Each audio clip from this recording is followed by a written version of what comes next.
Thank you for calling Dial a Story at the Huntington Beach Public Library.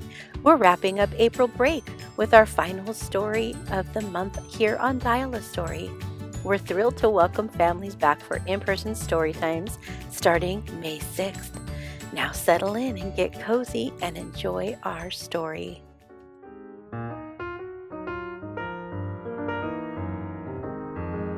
An excerpt from Winnie the Pooh by A. Milne, Chapter 5, in which Piglet meets a Heffalump.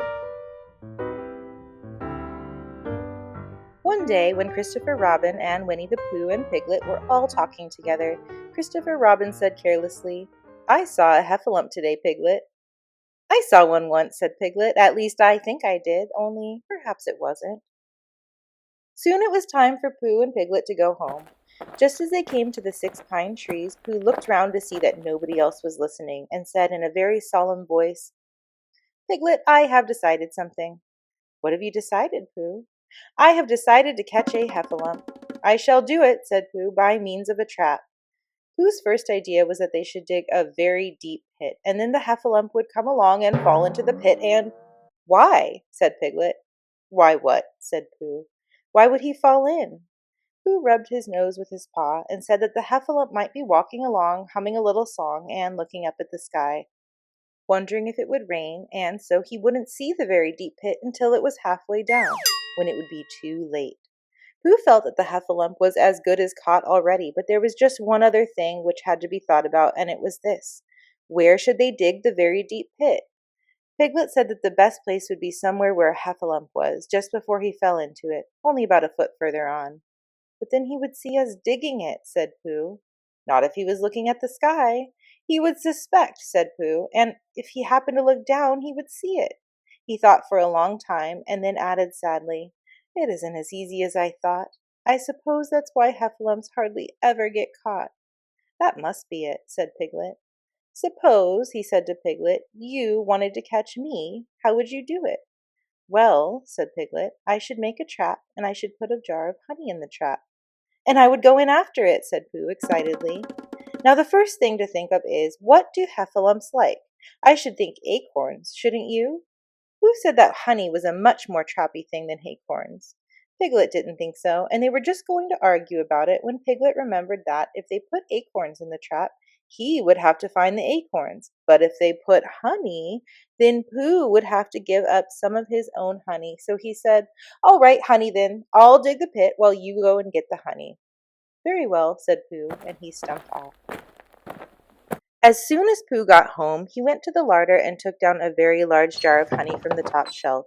It had honey written on it, but, just to make sure, he took off the cover and looked at it, and it looked just like honey. "But you never can tell," said Pooh. "I remember my uncle saying once that he had seen cheese just this color." So he put his tongue in and took a large lick. "Yes," he said, "it is, no doubt about that, and honey, I should say, right down to the bottom of the jar. Unless, of course, somebody put cheese in at the bottom. Perhaps I'd go a little further, just in case Heffalumps don't like cheese, same as me. Aha! I was right, it is honey the whole way down." Having made very certain of this, he took the jar back to Piglet, and Piglet looked up from the bottom of the very deep pit and said, "Got it?" And Pooh said, "Yes, but it isn't quite a full jar," and he threw it down to Piglet, and Piglet said, "No, it isn't. Is that all you've got left?" And Pooh said, "Yes," because it was. So Piglet put the jar at the bottom of the pit and climbed out, and they went off home together. "Well, good night, Pooh," said Piglet when they had got to Pooh's house. "Shall we meet at 6 o'clock tomorrow morning by the pine trees and see how many Heffalumps we've got in our trap?" "6 o'clock, Piglet. And have you got any string?" "No. Why do you want string?" "To lead them home with." "Oh, I think Heffalumps come if you whistle." "Some do and some don't. You never can tell with Heffalumps." "Well, good night." "Good night." And off Piglet trotted to his house while Pooh made his preparations for bed. Some hours later, Pooh woke up suddenly with a sinking feeling. He was hungry. So he went to the larder and reached up to the top shelf and found nothing.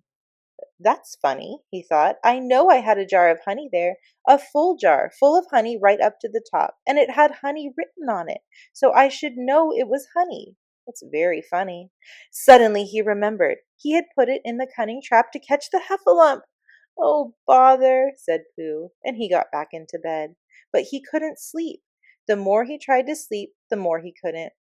Pooh could bear it no longer. He jumped out of bed, he ran out of the house, and he ran straight to the 6 pine trees. In the half-light the pine trees looked cold and lonely, and the very deep pit seemed deeper than it was, and Pooh's jar of honey at the bottom was something mysterious, a shape and no more. But as he got nearer, his nose told him it was indeed honey, and his tongue came out, and he began to polish up his mouth ready for it. Father, said Pooh, as he got his nose inside the jar, a heffalump has been eating it.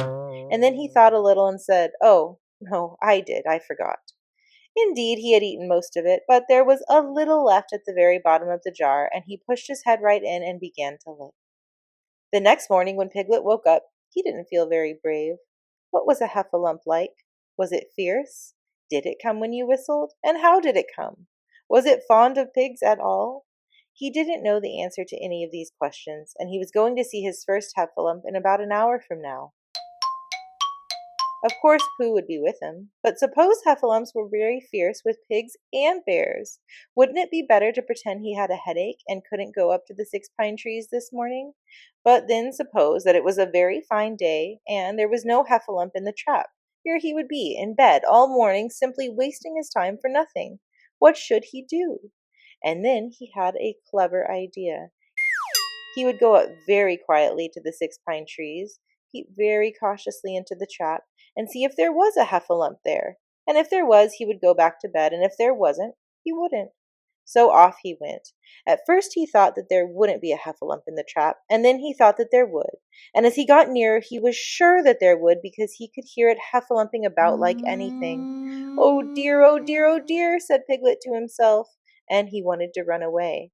But somehow, having got so near, he felt that he must just see what a heffalump was like.